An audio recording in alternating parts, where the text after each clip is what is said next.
যেভাবে তিনি অবলোকন করেছেন সেইটাকে আবার ফিরিয়ে দিতে চাইছেন। এই মানুষের বড় একজন সংগঠক।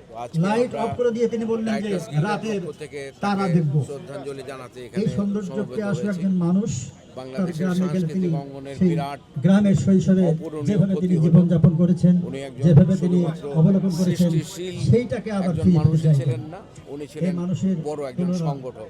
আমরা ওনার তুলির নানাভাবে আচরে দিয়েছি। অনেক কিছু আমরা হয়েছে, ওনার তার অনেক কথা দেশের বাড়ির মানুষের ওনার পক্ষ তুলির থেকে আচরে, ওনার তার প্রতি কাজের আজকের মাধ্যমে এই দিয়ে আয়োজনে আমরা পেয়েছি। আবারও গভীর শ্রদ্ধা রেডক্রস গিল্ডের জানিয়ে যে আমরা মনোগ্রাম শেষ করছি। আমরা দেখতে পাই, সেই মনোগ্রামটাও ওনার হাতে তৈরি।